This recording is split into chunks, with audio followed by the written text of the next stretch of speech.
Welcome in to another edition of DNVR Rams Live, presented by our friends at Branded Bills. Head to brandedbills.com. Use that code BBDNVR for 15% off of your first order.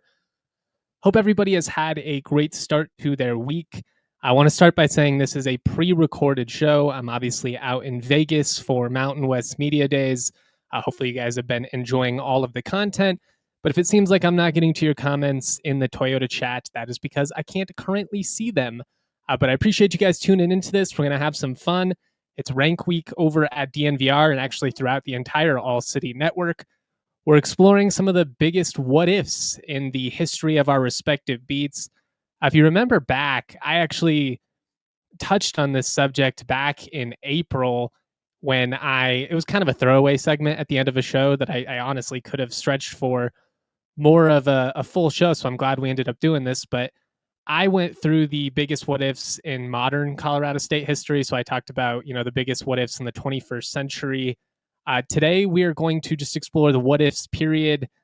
Obviously, I'm only 30 years old, so it's far easier for me to go into great detail about the moments that I actually experienced.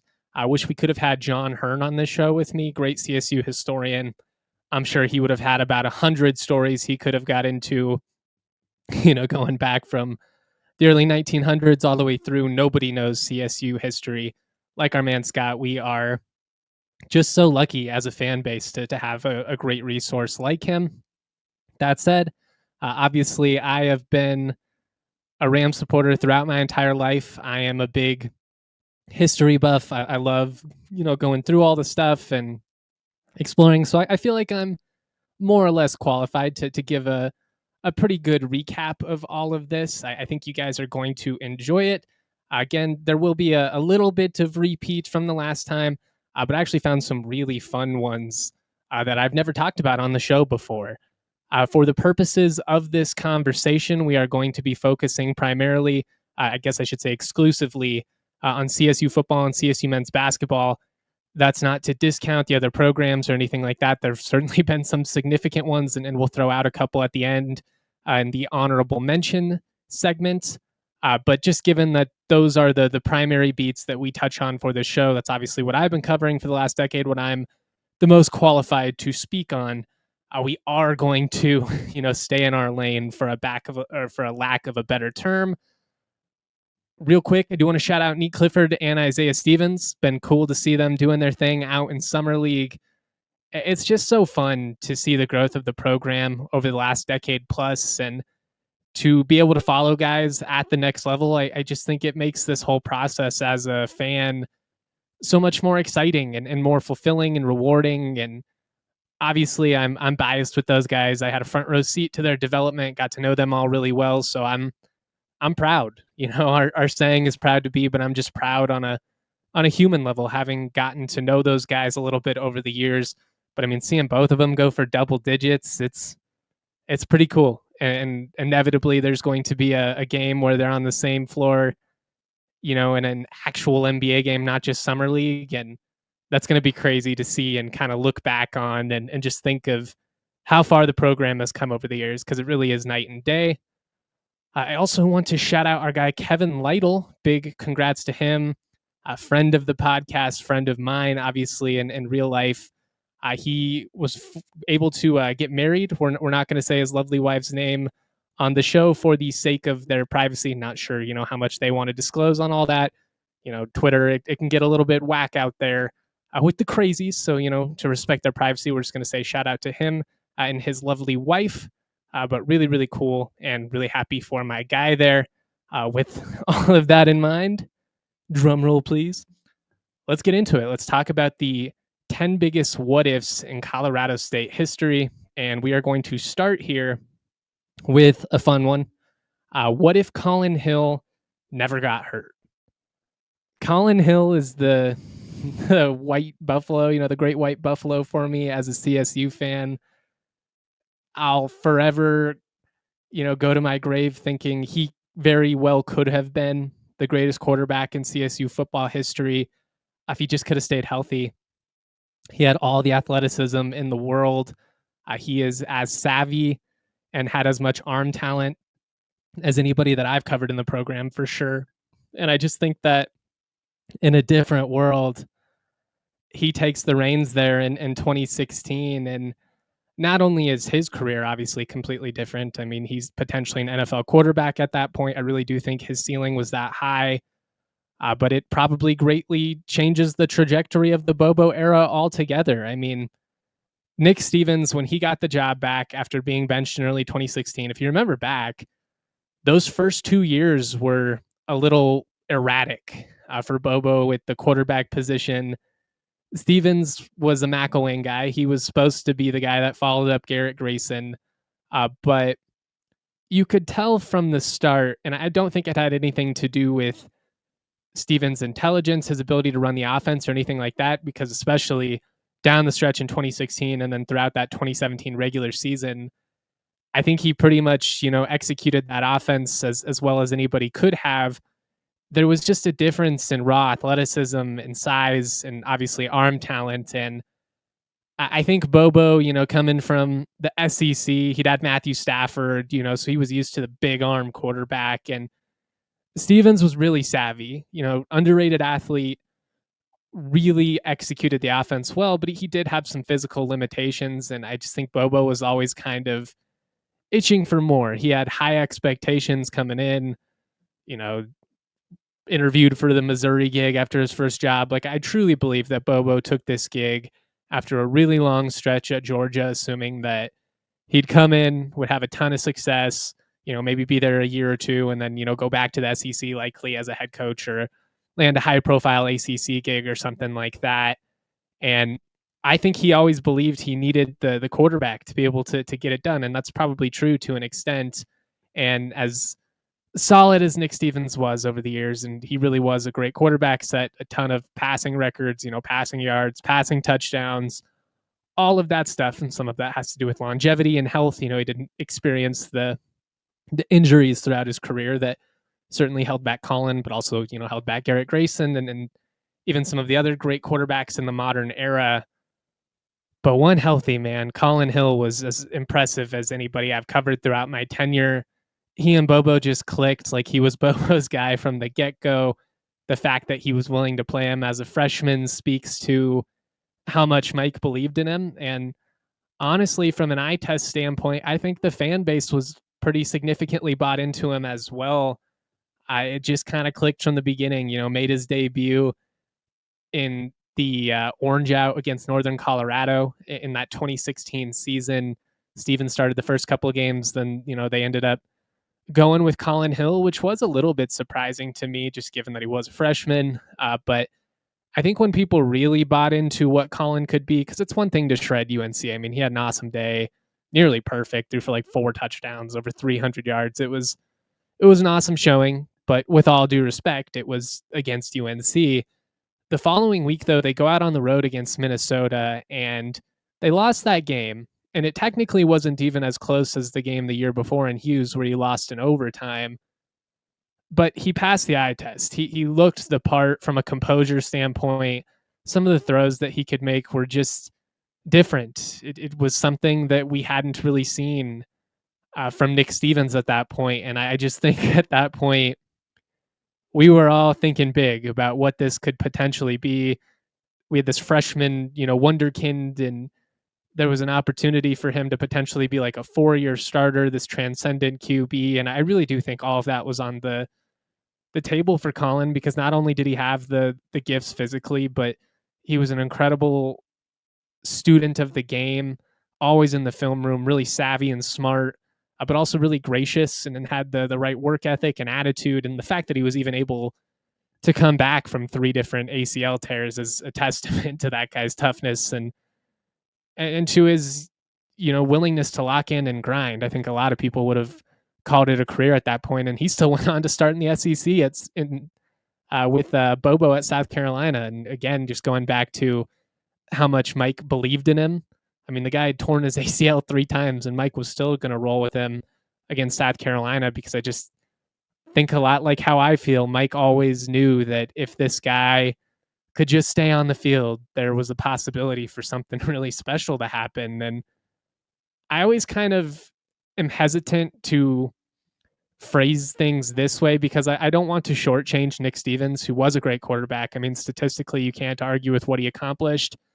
And I really do feel like, in terms of that offense just executing at a high level, what they did down the stretch in 2016, what they did in 2017, it's as masterful as anything we've seen outside of, that year and a half stretch there with McElwain.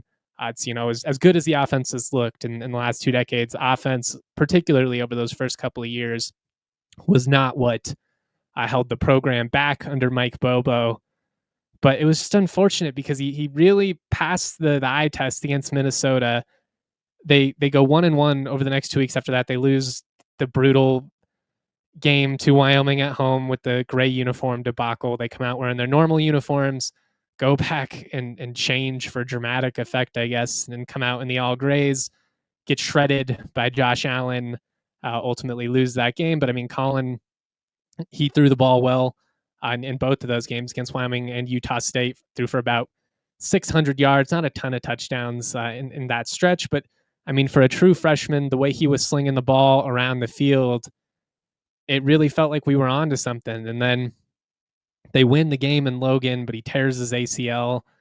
That might actually be the last game that I wasn't able to watch live, that 2016 game against Utah State. I was following along on the radio. I was, still in school. I was catering a wedding, actually, and me and my cousin worked for this company, and both of us almost got fired. He did get fired because we kept tuning into the CSU game and wanting to know what happened. So I actually didn't see that hit live. I, watched the game on recording after the fact. But it's unfortunate to think about what could have been down the stretch had Colin stayed healthy. He had such a bright future, and then even after the fact, like, he gets hurt. Nick plays so well down the stretch in 2016. You're comfortable redshirting Colin, in 2017, and waiting on him, with everything set up for him to take the reins in 2018, and then he tears his ACL again playing pickup basketball. Basically throw the 2018 season out the window. Patrick O'Brien had a nice stretch there, but they blow the Toledo game. They lose a frustrating homecoming game against San Diego State, and basically the season was over before it even started. 2019, Colin's back. You're feeling good. They lose a shootout to CU in the showdown. But I mean, offensively, you put up 35 points, I think it was. It was really more on the defense that they weren't able to pull that one out. Big game for Dante Wright's got a couple of touchdowns. And again, you're feeling good. Like, this could really be something. Torches Western Carolina or whoever it was, FCS opponents. And then they go down to Arkansas, and Colin just gets his knee blown out on a debatable hit. We'll say that. I don't think the intent was to injure him, but I do think it was a dirty play and really an unfortunate situation given his history. And once again, just killed the season. There were some moments, but they just didn't really have a chance to compete at the level that they would have had he stayed healthy. Patty, he did what he could in that season, but I just think at that point, the wind was completely out of the sails. The writing was already on the wall with the program anyways because of 2017, and we'll talk about that here later on in the show, but I just can't help but think of, if Hill doesn't get hurt, does he go down as the greatest quarterback in CSU history? What kind of passing numbers does he put up? Does he play his way, into being an NFL draft pick? I think all of that was on the table for him. One of my favorite stories that Mike Brohard loves to tell is about media days. I think it was 2018 or 2019 when all the Jordan Love hype was going crazy. And Manny Jones, smirked, and he's like, why are they all obsessed with this guy? Our quarterback's better. I really do put Colin Hill in that conversation. Like, I think you had to be there type situation. I know that sounds crazy given what Love has gone on to do in the NFL, but Hill had all the physical ability in the world. He was really intelligent, didn't have the turnover problems. He had a big arm. He was in a system that was perfect for his strengths. Bobo believed in him. I mean, everything was set up for success. Had he just been able to stay on the field and what goes differently potentially for the program in 2016 and 2017 instead of, getting to the Potato Bowl and the New Mexico Bowl? Are you in some higher profile type gigs? Does, Colin Hill play his way into so much success that it lands Bobo a job? I just think there are so many different underlying storylines we could get into there that potentially could have been very differently. But I think one of the easiest to point to is that 2017 season. Do they win the league that year? Because I think you had the talent, and as well as Nick played, like, is having a guy like Colin the difference between winning and losing a couple of those tight games? Wyoming, Boise are easy to look at. Air Force, obviously, but maybe you beat CU. You lose that game 17-3. Get multiple scores thrown off the table for just ridiculous offensive pass interference penalties. I'm not even going to get into all of that. But I do think there are a lot of things you can point directly back to, beginning with that Colin Hill ACL tear in 2016. And it was just kind of a significant domino, and then they all fell from there. And obviously the end of the Bobo era really fizzled out, and it didn't end up living up to what we expected. But it's a tough one. It's a really tough one because I think Colin Hill could have been special. All right, we're going to keep this going. We're going to go a little bit faster on some of these other ones. Didn't mean to go for like 12 minutes on one of these. We've got 9 more to get through. But let's shout out a couple of our partners. We'll keep this rolling. If you wouldn't mind throwing us a thumbs up on YouTube, we certainly would appreciate it.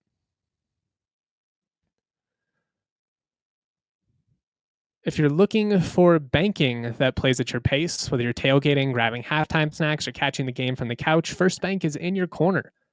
With their secure, easy-to-use mobile banking app, you can check your balance with the tab for Stadium Nachos, stay on top of your money anytime, anywhere. It's like having a financial MVP right in your pocket. Here is the play that pays. You can earn $300 when you open a new First Bank checking account. Use it to score a down payment on CSU football tickets or CSU basketball. Big things happen in Moby. First Bank makes managing your money, I should say, feel like a win. No games, just solid tools to help you stay right in control from your phone. If you're ready to take your banking game to the next level, head to efirstbank.com/bonus. That's efirstbank.com/bonus. Certain restrictions and requirements to apply. Member FDIC. Just like your favorite team needs a home field advantage, your home needs a home floor advantage. Get that with our friends at Empire Today. Empire Today has flooring experts, dedicated flooring professionals who focus on flooring every single day. I've been to Home Depot about 1 million times in the last 6 months. Fortunately for us, we've had a pretty good experience as far as box store processes go, in terms of the employees being knowledgeable, being able to help us out. But the truth is, it's kind of a gamble. You don't know if the person you're talking to has any idea what they're talking about. Maybe they're in paint this week, they're in flooring the next, they're in gardening the week after that. You don't have to worry about that with Empire. You are dealing with experts of their craft. These people live and breathe flooring, and the whole process is just going to be so smooth. Their virtual floor designer is a great way to see how any new flooring will look in your home. Just boom, snap a picture, easy peasy. Schedule the free in-home estimate today, because some things are just better at home. DNVR listeners can get a $350 discount when using the promo code DNVR. You heard that right, a $350 discount with the code DNVR. Restrictions do apply. Visit Empire Today/DNVR for full details. All right. Hope you guys are having fun with this. I think it's a really neat subject. It's perfect podcast. This is me talking hypotheticals and sliding windows and all that. That's sliding doors moment, sliding windows. I think it's sliding doors. Anyway, it makes me feel like I'm Bill Simmons or one of these guys just going on a 15-minute monologue about some minuscule moment that happens to be great lore for all of us. But that's what this podcast is all about, right? It's for the sickos, it's for the diehards, it's for the people like me that live and breathe green and gold and are willing to sit here and talk about all these moments for 60 minutes. Number 9, keeping it going here. What if Becky Hammon said yes? When Larry Eustacey didn't technically get fired, it technically came to a mutual agreement, which is something I take exception to just based on the fact that you had him for cause. What does that say about the AD in charge at the time? Probably that he had hid some stuff. Anyways, I wonder what if Becky had said yes.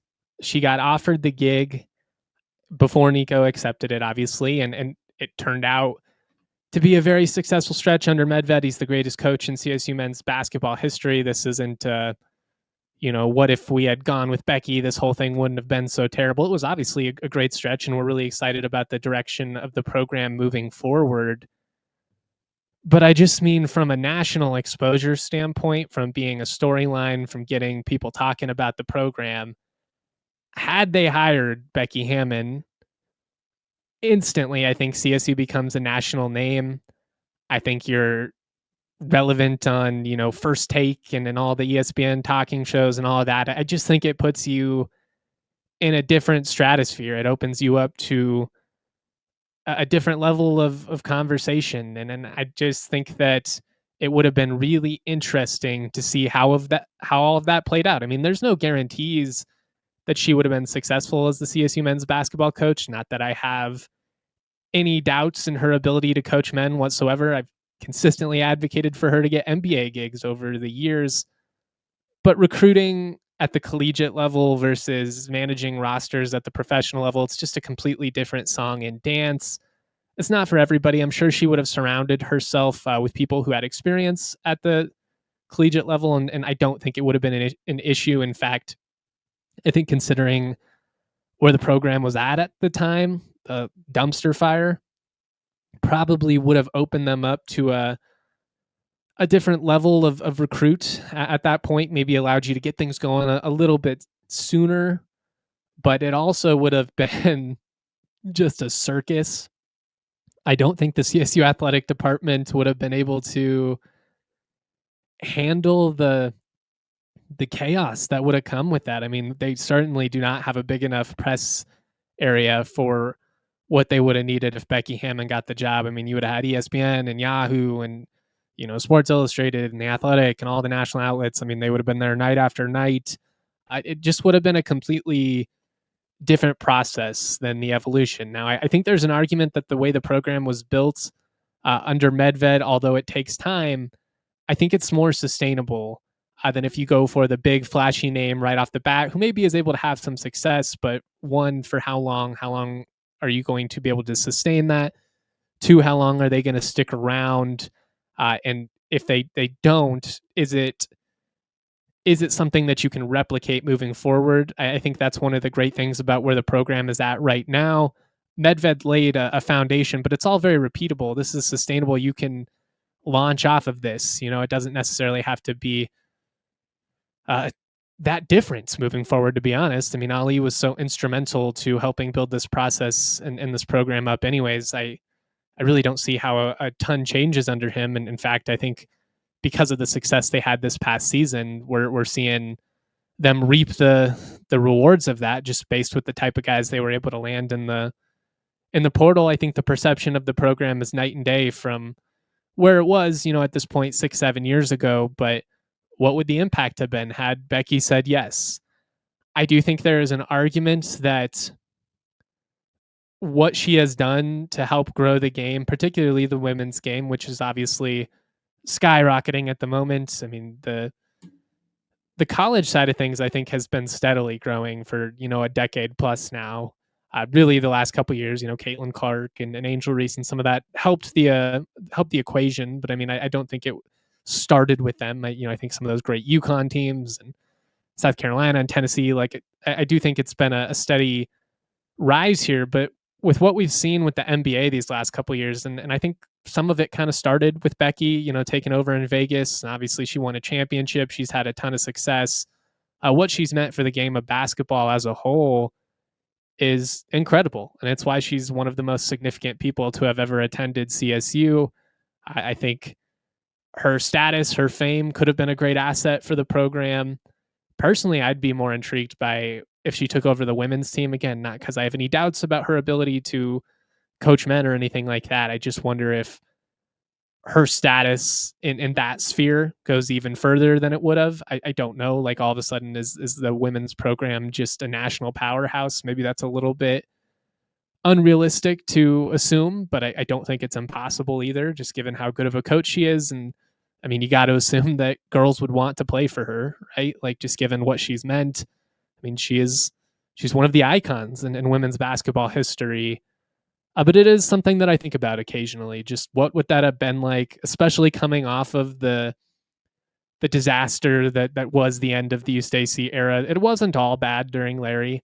There were some fun stretches there. They had some good teams and some good players, but at the end, it was bad. He had no desire to recruit. The program was not in a good spot, and Nico inherited a mess that's probably akin to what Norvell inherited post Adazio, which is another one we're going to talk about. In fact, that's actually next on our list. So that wasn't even intentional, but talk about nailing it from a transition.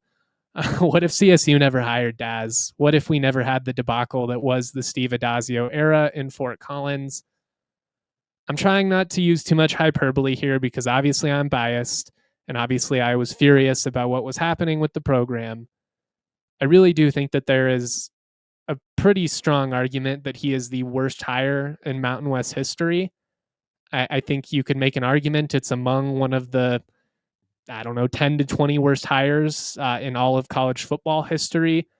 It never made sense from the beginning. A 500 coach in the ACC with zero ties to this region came completely out of left field. And I think part of that obviously had to do with Urban's involvement. Urban Meyer, who honestly at the time, like he was well known to not be the greatest dude, but he hadn't had all of the stuff that's come out in the last couple of years associated with him. I think there were a lot of us who looked at it like, well, I mean, Urban is obviously one of the most successful coaches of all time. It can't hurt to pick his brain and get some input. But I didn't think that we all thought he was just going to hire his buddy, which is obviously what happened. It was an abuse of power. It was just a train wreck of a hiring process from the top all the way down. Joyce McConnell, Joe Parker. I do think this was more McConnell than Joe, being fair to him, as much blame as he takes from CSU fans. I think McConnell basically went with what Urban said, and that was that. They almost did hire Butch Jones about, a week and a half before that. Because you remember it kind of drug out for a while, and people were like, man, when is this hire going to get announced? Because everything that I had heard, and I still trust this reporting, I've talked about it with other people who would know in the past, like Kevin Lytle, and we both can tell you today that like CSU was set to hire Butch Jones. They had a contract ready, potentially even signed, and then McConnell at the very end, I guess, Googled him for the first time. I don't know how you get that far in the hiring process and not know who the guy you're interviewing, who he is, or what his past is. But hey, like I said, this was a train wreck of a process from the beginning, a stain on our great school. And the whole situation from start to disaster was just an embarrassment. It was a PR disaster. It never got better. Week after week, they got worse. The deficits and the defeats just became more and more extreme. Obviously, ending with the senior day debacle against Nevada, where Jay Norvell and Nevada come into Fort Collins and just thump CSU like 52-7 on senior day. A fitting end to an embarrassment of a tenure, but also made me kind of sick to my stomach that that's how some of the great seniors like Trey and Trey technically wasn't a senior, but how some of those guys who were going out did. I think it really sucks for guys like Toby McBride. That's how his tenure ends. But even aside from the lack of success on the field, the fact that they were just flat out awful under him, everything about it was a disaster. He didn't recruit. So then the next coach inherited a mess. And on top of that, the whole debacle really put a lot of the players to the ringer. And then, by the time you get to Norvell, a lot of these guys were just kind of broken down and needed a fresh start. I do think that Norvell, to an extent, took a my way or the highway type mentality with the program, and I was fine with that. But I think a lot of it had to do with, guys like Ty and Dante. I think they just needed a fresh start. They'd been through so much at that point. But I mean, you get investigated for player mistreatment before ever even coaching a game. How do you do that? The crap with the janitor, which 100% happened. I know some people question the reporting on that. I don't know why you would. Miles and Kevin at the Coloradoan are as good as it gets. They have no reason to lie. Those guys are as thorough as it gets. I mean, from a journalistic integrity standpoint, I would, put my reputation on the line in defending those two guys. But the whole thing was just a disaster. And like that janitor situation is such a perfect representation of the type of little man that Steve Adazio is. I really think he's the worst human being I've ever met in my life. Like, I'm not, again, trying to be too dramatic, but like there was nothing about that process that made you happy. I guess Trey won the Mackey. It's about the only good thing you can think about, but they couldn't even make a bowl game in a weak Mountain West. And then you leave the cupboard so bare for the next coach, like especially in the trenches. It was disastrous. What it really results in the long run is 2020 through 2022, because even with Norvell there in 2022, I mean, you just didn't have enough bodies. You're at like 55 scholarship players for the most of the regular season. They just straight up did not have the depth to even be remotely competitive. We never made the postseason despite having Trey McBride and Mo Camara, two of the best players in the league. Just how differently do things go if you have a generally competent individual, just anyone who could remotely do the job? I don't know if Butch Jones would have been a crazy success. I do think he would have been more consistently successful than Adazio was. Chris Kiffin is the interesting thought for me. What if they had gone with him? He was the Bengals D-line coach at the time, but he had some success in the collegiate game, helping Lane at FAU. Obviously played at CSU. Tony Alford, people love to go to. I would have rather gone with Kiffin than Alford. I think Gary Patterson was in the mix. I read Sean Lewis in one of the articles I was going through here that maybe they looked at him, Graham Harrell as well. But just anybody. I really think had you picked literally anyone else, would have been better. So we're going to keep this rolling, get through some of the other big what-ifs in CSU football and CSU basketball history. We do need to shout out a couple of partners real quick, though, and then we'll keep this rolling. Cake is the business owner's home mortgage partner. They specialize in non-QM loans. If you're a regular employee of a company, you can get a W-2. It's really easy to show your income on your tax return. It's also really easy, therefore, to get applied for business loans, refinancing home loans, all of that stuff. It's a little bit more complicated if you're self-employed. If you are somebody who is a creative professional, if you're an independent contractor, a tech entrepreneur, just any type of freelancer. Basically, if you're independent working for yourself, it can be tough of a deal to get approved for those loans. They can't see it. It's not the cookie cutter process. It's easier just to deny you. Cake can get business owners approved by validating your cash flow through bank statements, through certified profit and loss statements, or business tax returns. Check the link in the description to get started. Cake Mortgage Corporation, equal housing lender, NMLS number 1734623. Licensed in Colorado by the Division of Real Estate. Terms and conditions do apply. Trucks have always been a part of Toyota's DNA. For generations, Toyota's built durable legends destined for greatness and perfect for Colorado. Whether you're conquering off-road trails or hauling the weight of the world, there's a Toyota truck that's just right for you, like the all-new Tacoma. Check out the iconic Land Cruiser. Toyota's got 17 models with available all-wheel drive or four-wheel drive, like the Epic 4Runner. They also offer more low and zero-emission vehicles combined than any other automaker to give customers numerous choices to reduce their carbon footprint. 16 hybrid vehicles to choose from, like the Tundra iForce Max hybrid truck. But of course, those Toyota SUVs take command on the road and on the trail, making them the perfect option if you're living in Colorado. Toyota is a proud partner of CSU Athletics and the official vehicle of DNVR. Toyota, let's go places.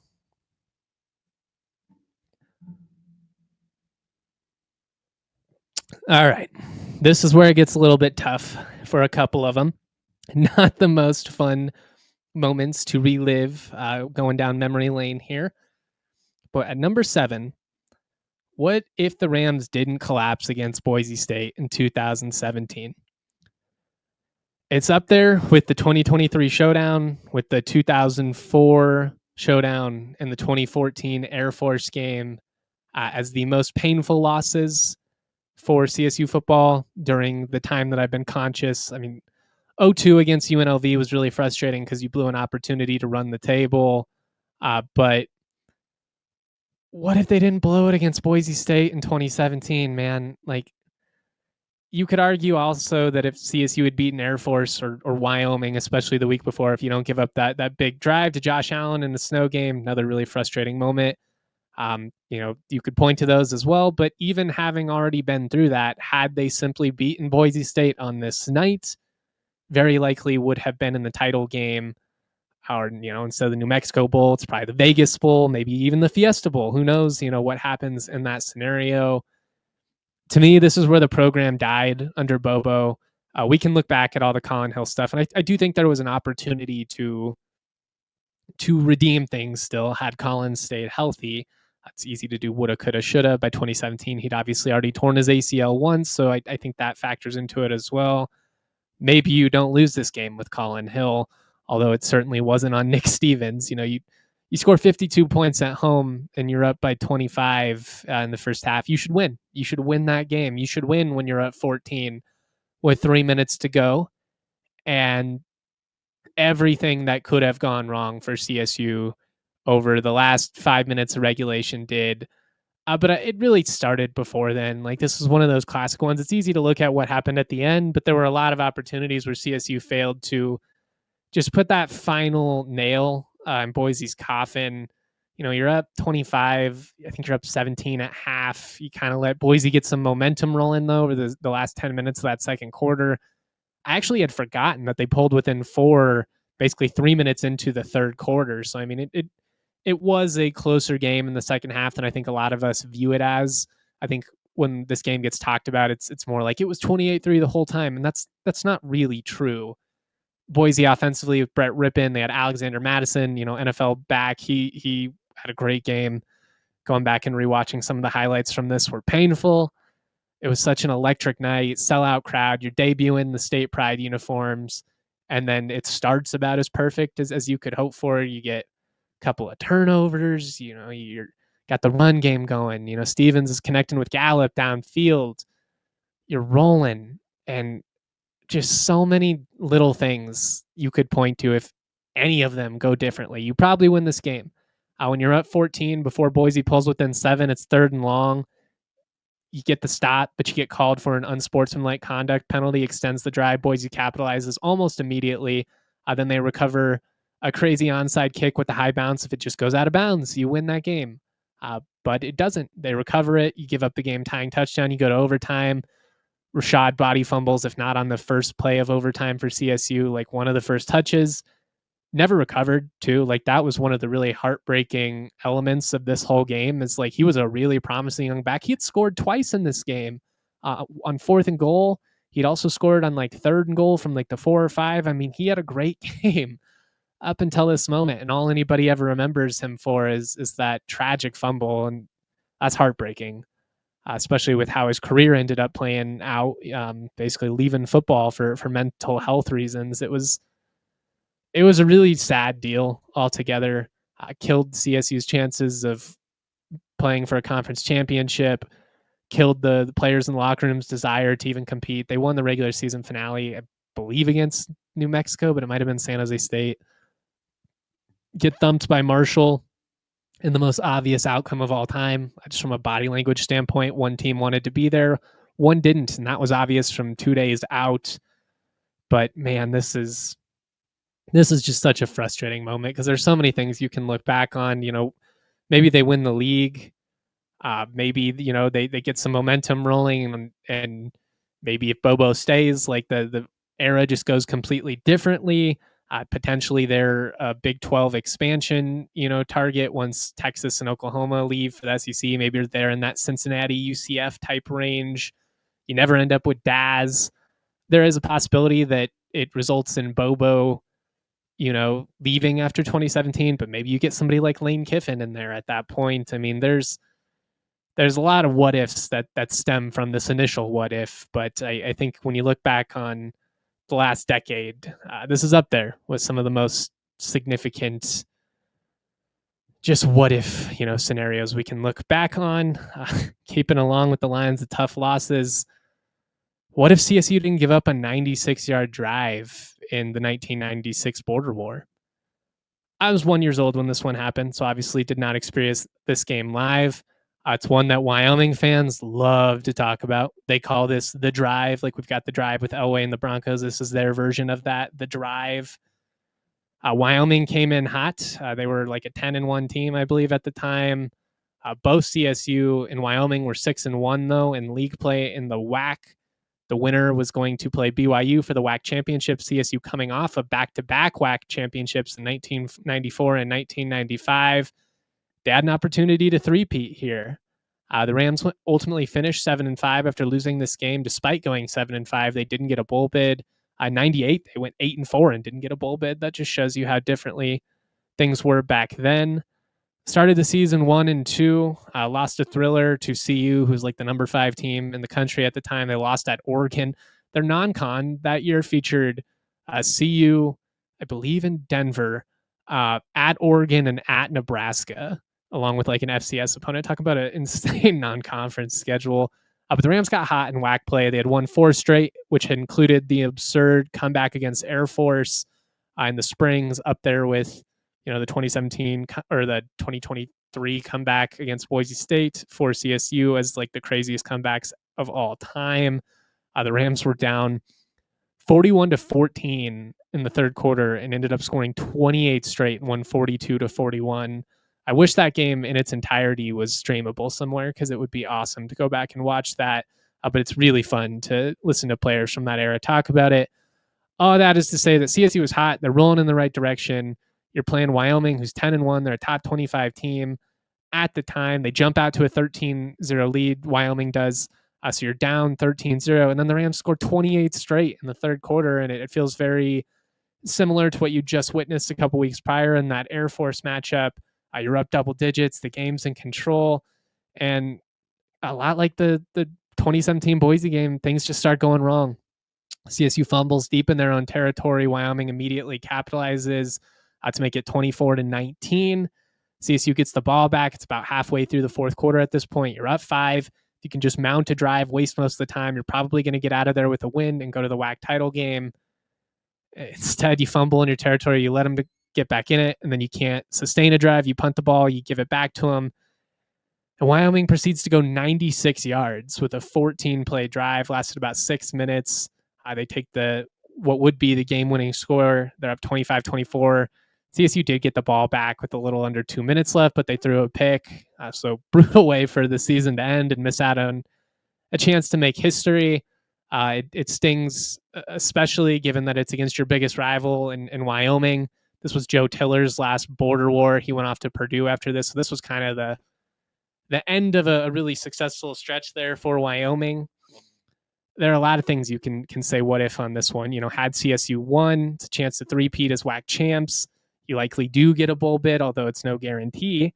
But I mean, if you're in the WAC title game, I'd be surprised if you didn't. You maybe win one, maybe win a bowl game. They hadn't won a bowl at that point under Sonny, had lost the Holiday Bowl in back-to-back seasons, especially now. And this one there's a lot of context that you'd have to include in this, but like, now that they've changed the rules for Mike Leach, like, Sonny just needs one more win to be eligible for the Hall of Fame. That's brutal. Like, it could have been this, could have been the 2004 showdown, could have been 03 UNLV. I mean, you could do that for a lot of losses. So I don't know if it's fair to put that specifically on this loss. But Sonny would have had a 12-3 career record against Wyoming. Absolutely dominated the Cowboys throughout his tenure.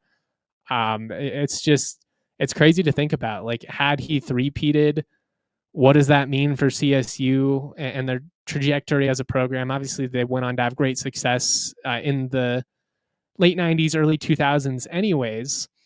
But I mean, three-peating, that's a different caliber or that's a different conversation in terms of the caliber of program that you are. It just puts you in a different convo. So I do think it's interesting to think about what could have been. All right, we got to get through the top 5 here. What if Derek Queen got called for traveling? What if they just made the call? He took 3 steps. It's clear as day. If they just call traveling, CSU wins that game and they go on to the program's first ever Sweet 16. That one hurts me just because this team was so much fun. In a lot of ways, this past year was even more rewarding than the year before, where, you're a top 15 team. You beat Creighton, you beat CU. Like, there were a lot of good things about that season. You beat Virginia in the tournaments. But this one, to see them climb out of the hole that they dug themselves into in the non-conference slate to, win 11 straight, including going on the road and beating Boise and Neek dropping 36 and winning the first conference championship since 03 and really, beating Memphis convincingly in the opening round, to do all of that and then to hit the shot like you executed, in the clutch. Jalen Lake delivers for you on a perfectly executed play. Neek with a great pass. I mean, everything about it would have gone down as like it would have been up there with like the head spike, in terms of like the play, you look back on when you talk about the program. And to lose the way that they did, and then obviously with Nico going to Minnesota like a day later and everything that happened, it all just came to an end so suddenly. And I think that's what makes it really tough to stomach from a CSU supporter standpoint, is that it was such a fun ride. It was as much fun as we'd ever had with the program. And then it just ends just like that. 3 steps and it's over. I understand the argument of like not wanting the officials to determine the game, but I think where that's a flawed argument is that aren't they also determining the game by choosing not to call it? It's a travel. It's 3 steps. I know it's in a crazy moment. That shot was great skill. It was also defended about as well as you could ask for. You make him drive away from the basket. It's great touch from Derek Queen. Incredible touch. But he certainly benefited from being able to take 3 steps. It just makes the process easier. There's no way you can look me in the eyes, with a straight face and argue otherwise. And I don't know. I still think Nico goes to Minnesota. That's why this isn't higher up on the list. I still think Ali's the best candidate. Like, I don't think this opens you up to, like, throw a big name out there, whoever, like coming and Musselman coming and taking your gig or anything like that. Probably aren't going to win a national championship. You would have faced Florida, but who knows? With as well as CSU was playing at that point, they'd already hung against Memphis and Maryland. You can't tell me there's not a chance that team, finds a way to upset Florida. We don't know. That's the magic of the NCAA tournament. And that's what makes this such a tough one is, do they go to the Final Four? If you want to think crazy, like, do they win a national championship? Who knows? But like, even just going to a Sweet 16 would have been so cool for all the fans to experience. And it's a gut wrench. It's a gut wrench. And it's going to take me a long time to get over that one, because it just feels like we were robbed. It feels like we were robbed of a special moment. All right, we are going to give you the top 4 here. We got to take one last break. Shout out 2 more of our phenomenal partners. Then we'll get into the biggest moments. Whether you need snapbacks, truckers, fitteds, beanies, or tees, Branded Bills has you covered with performance and style. If you're looking for some gear to make your brand stand apart from the crowd, Branded Bills has you covered with the best custom headwear. Start your order and their dedicated team will help you create the exact custom apparel you need. They have a partnership with CSU. I highly recommend you check out their collegiate line. Got a really cool variety of different designs and colors and logo options. Really high quality hats. These things are sick. Head to brandedbills.com. Use that code BBDNVR for 15% off your first order. If you love the show, if you love what I'm doing, supporting our partners and showing that you guys support these brands, this is a great way to help us keep this growth rolling. I also want to talk to you about Coors Light, who encourages you to never lose your chill. Life's going to test you. I'm sweating through my shirt right now because I don't have any air conditioning in the house I bought 6 months ago because the thing crapped out on me. Shout out to the inspector for not helping on that. It's a really frustrating process being an adult, I guess I should say. It tests you week after week. It tests you. But what I've learned is you got to roll with the punches, because getting worked up, slamming stuff around, cursing up a storm, it just doesn't make anything better. It usually makes it worse. Do what you can to choose chill. Do your deep breaths, go on a walk, play with the dog, hang out with a friend, whatever you got to do, put yourself in that chill state of mind. then kick back, enjoy yourself some Coors Light. When the mountains turn blue, cold as the Rockies, Coors Light is cold lagered, cold filtered, and cold packaged for a smooth finish. Make the most out of the times you choose to chill by choosing Coors Light. Get Coors Light delivered straight to your door. Visit CoorsLight.com/DNVR. Celebrate responsibly. Coors Brewing Company, Golden, Colorado. All right, let's get to the good stuff here. What if Jim McElwain didn't leave in 2014? The number 4 what if for me.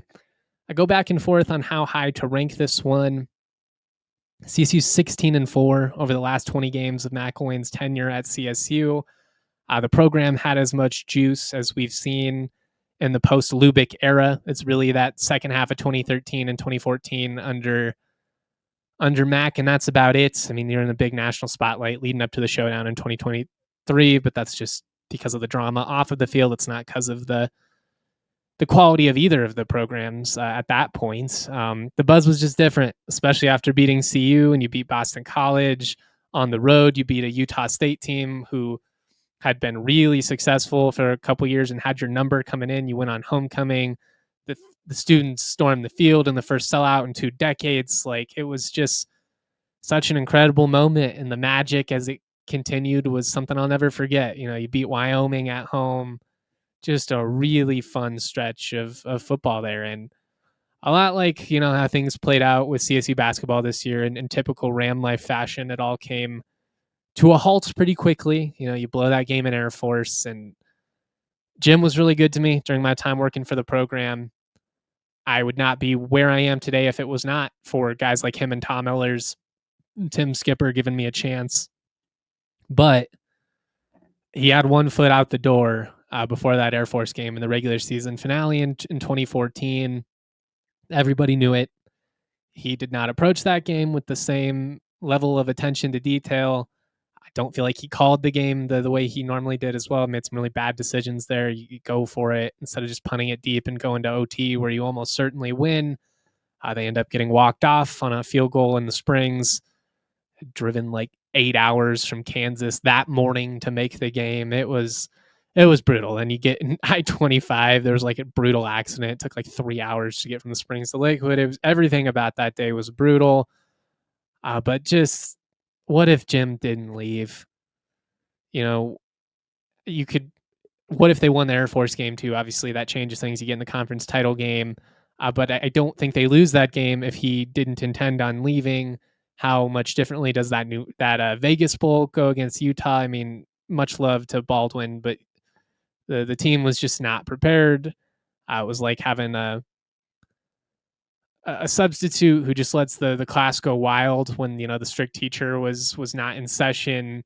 That was the football program those 2 weeks leading up to the bowl game. You know, McElwain had just been really methodical. You know, we've had guys from that time period come on and talk about it. Like, I mean, he was strict from like, you can't wear certain types of swag if I don't say it's okay, you know, doing too much, you know, it's about the team.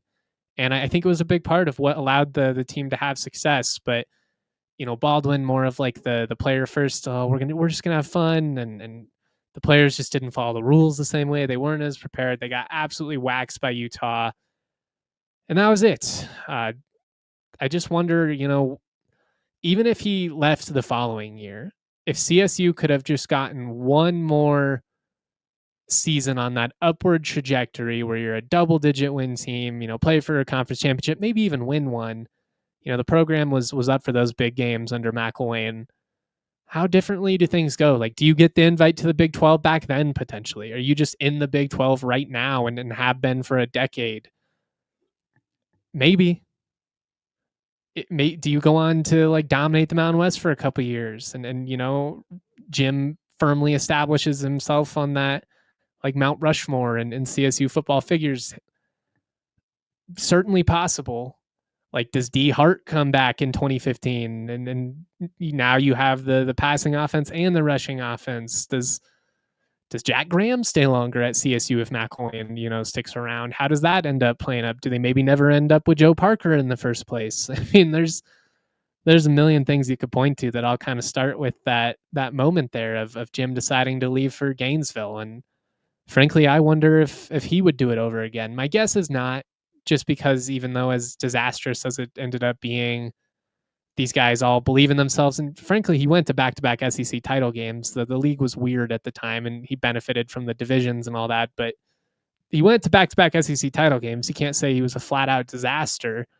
I think what he could have done at CSU is pretty much unprecedented in the 21st century, at least. And had he stayed, 2-3 more years, I think firmly CSU's in a Power 4 conference right now.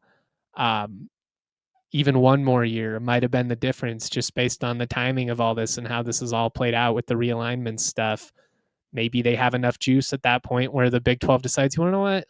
Let's just take CSU and Boise. Let's just do it. Let's expand to 14 now. They highly considered it. It's reported all the schools went as far as making their pitches to the league.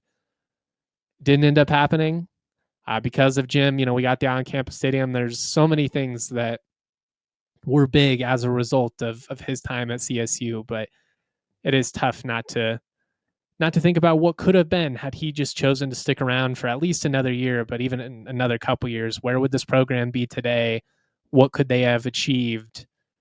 It's tough. It's really tough. And that 2014 season ending the way that it did also has always been something that just kind of leaves a bad taste in my mouth, because it was so fun. And for it to end the way that it did just sucks.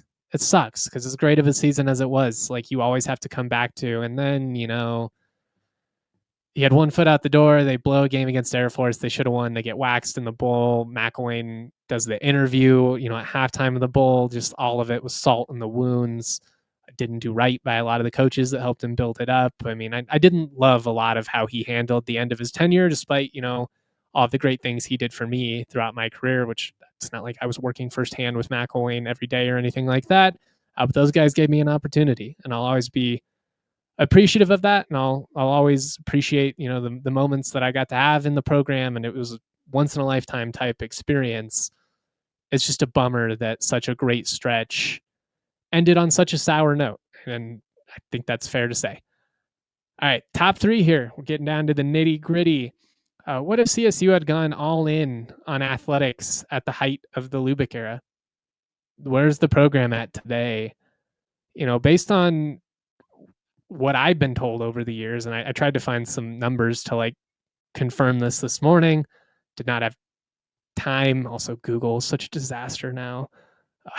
All the keywords, all this, spent 20 years learning how to master all of this. And now with all the AI bullshit, none of the search engines work the way they're supposed to, and they give you a bunch of wrong info, and it's just a process.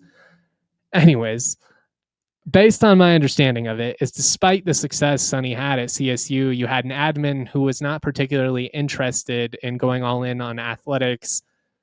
You also need to add in that the context of CSU as an institution prior basically to the last 15 years, they didn't go all in on facilities and even the buildings and stuff. It was a more affordable route than going to CU, was kind of how it was viewed back in the day. But then enrollment started to dip. And so CSU started to invest. And now you've seen the growth, in campus over the last 15, 20 years. The investment in athletics has gone hand in hand in that. It was something I talked about with Tony Frank, former school president back in the day. He laid out this whole vision. He thinks that CSU could have 50,000 undergrad potentially. There's a lot of growth expected for this university and also for this program moving forward. And we've seen a lot of that come to fruition in the last decade. What if they had the mentality of, man, we've got this incredible football coach who is accomplishing something we've never seen before. What if we just give him everything he needs to succeed? Again, is CSU in a power conference today? Where is the program at in terms of national perception? Are you more on par with Utah and TCU and BYU, some of these schools we've seen go from, the G5 to the P5, and we didn't have that terminology back then. But, just what if the admin had seen the vision, and what if they recognized what athletics does for the school from a visibility standpoint? I know they did some things over the years, they put lights on the stadium and all that. There were little moments, but does that momentum carry beyond 2003? Basically, the peak of CSU is that 2002 season, starts to fizzle in 2003, but BVP senior year, you still have some fun moments. And instead of it basically just being contained to that 94 to 04 stretch, does it extend beyond that? Or when TCU goes to the Big 12, when Utah goes to the Pac-12, are you in that mix? Are you going with them instead of getting left behind? Do you go to a BCS bowl? Like, just what would the implications have been if they gave Sonny the type of commitment and investment into athletics that CSU gives these guys today? I think it's night and day. I mean, he won despite the lack of resources and everything that he had to work against. Like, if they had just given him more to work with, it's pretty incredible to think about what could have been. All right, top two. These ones are interesting. One is something that actually happened. One is a hypothetical. And number two, I've got, what if CSU and CU had always been in the same conference? This is something I've been thinking about a lot, admittedly, because of some of the back and forth, with CSU and CU. I've obviously been really pumping the message that the Rocky Mountain Showdown should be an annual game. I believe that wholeheartedly. I think rivalries are what make college football special. I understand we've de-emphasized, not we as fans, but the game, the way things have changed. I understand that they don't prioritize them in scheduling the same way that they used to. But one of the things that I do think about pretty often in all of this realignment, and when I get snarky CU fans, throwing the little brother stuff at me and the trolling, and it's nonstop. One of the things that always frustrates me, and obviously CSU's gotten bullied in that series history, but if you're talking about this logically, haven't the results played out how you would expect based on the disparity in resources? The difference in facilities, the difference in money these schools have made. I mean, the WAC was a great league for a long time, don't get me wrong. But obviously how it played out in the end, it did not benefit CSU in the long run. They go on to form the Mountain West, which again had a lot of fun in. But what if when CU got added to, it was the Big Seven becomes the Big Eight in 1947? What if CSU gets added to that conference with them? A lot like how you have Oklahoma and Oklahoma State. You have Kansas and you have Kansas State in the Big Eight, and Oklahoma State didn't end up getting added to like 13 years after CU did, I think, or something like that. But when CU joined, what if CSU was just with them and those two had always been in the same league? How much differently do things go for CSU from the 60s through the 80s, which were a pretty rough stretch as a whole? How much more football crazy? Like, how different is the perception of CSU football, and how much more ingrained in the culture of like what CSU is football, just from having been in one of those bigger leagues? I really think it's a fair question to ask, because honest to God, even if you are the biggest troll, even if you hate CSU, even if you hate me and everything I say, you don't agree with anything, you can't look at me and say that Iowa State has more to offer as a school than CSU. Kansas State, Manhattan, Kansas, great little college town. Spend a lot of time in Kansas, got a lot of family out there. But again, like, they don't have anything. Oklahoma State, especially Stillwater. What do you have to offer that CSU doesn't, other than the fact that you've just been in a bigger league this whole time and benefited from bigger brands carrying you? And CU was one of those bigger brands that helped carry, the Big Eight during the McCartney era, and then the Big 12, obviously, in the 90s when they raided the Southwest Athletic Conference and they had all the Texas schools. But the reality is that through the majority of the 60s, basically through the 80s, everybody in that conference just rode the coattails of Nebraska. They all benefited from the money that Nebraska made as a nationally dominant powerhouse. It raised the tide for all of those teams in that league. And really, it all just comes down to the fact that Nebraska was there. And then you had Texas and Oklahoma carry you for like 20 years after that before they ultimately, move on to the SEC.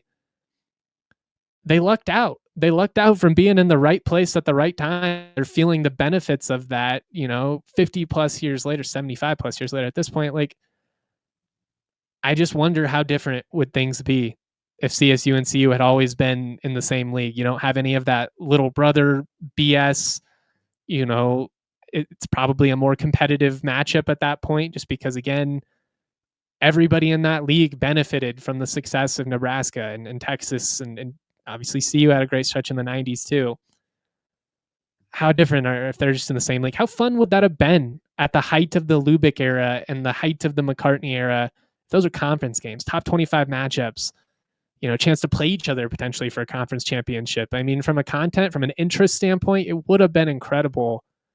I wish Colorado had politicians that cared about this in a way that politicians in some of these other states have insisted that their schools be tied together, because it's better for the state as a whole. And that's what Vic Lombardi argued, last week. It's not about what's best for you or what's best for me. It's about what's best for us, what's good for college football in this state.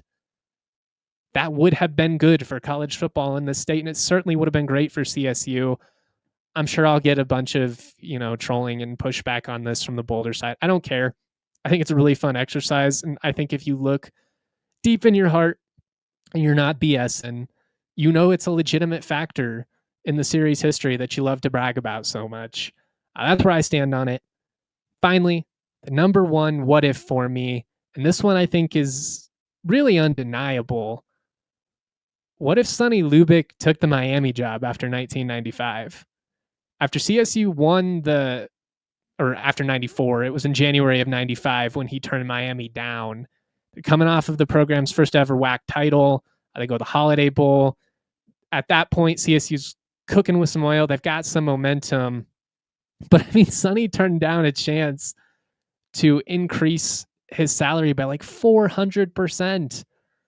Like, he got a raise to like $100,000 to stay at CSU. Miami was paying their coach before that like $500,000. Nowadays, that'd be, millions and millions. But he turned down an insane raise to coach one of the biggest brands in college football at the time, a place he had won a championship as a defensive coordinator. And he chose to stay at CSU. It wouldn't happen today. The disparity in resources is just far too great. Coaches can't, even if they want to, they just can't. Like, you see it every now and then, but like the gap is so big between the haves and the have-nots. It's essentially crazy to turn down a chance to be at one of these bigger schools. What is CSU football if Sonny takes that gig? They never have that stretch, following 94. It's just over. You won the one league title. That's fun.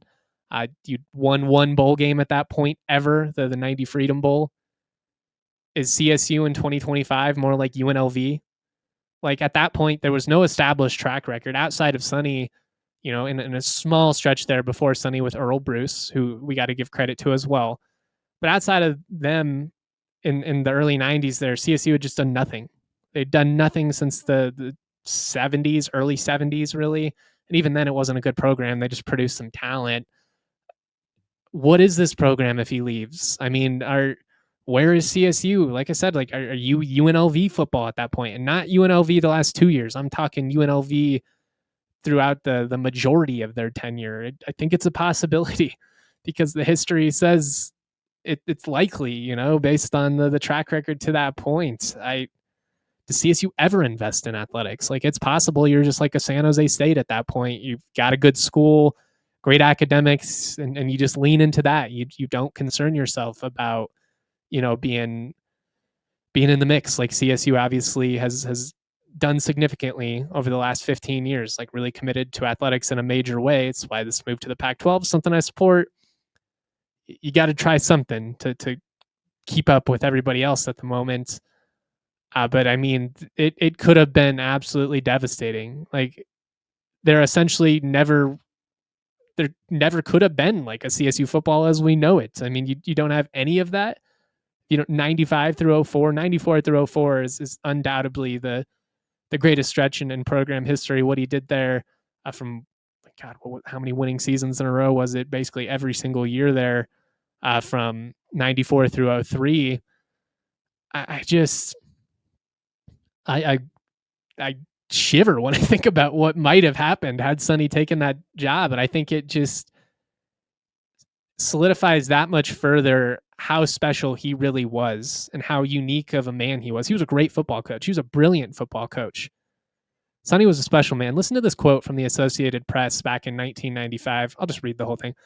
Colorado State football coach Sonny Lubick withdrew Tuesday as a candidate for the Miami Hurricanes vacancy, throwing the job search wide open. Lubick, a former Miami assistant, had been regarded as the front runner to succeed Dennis Erickson.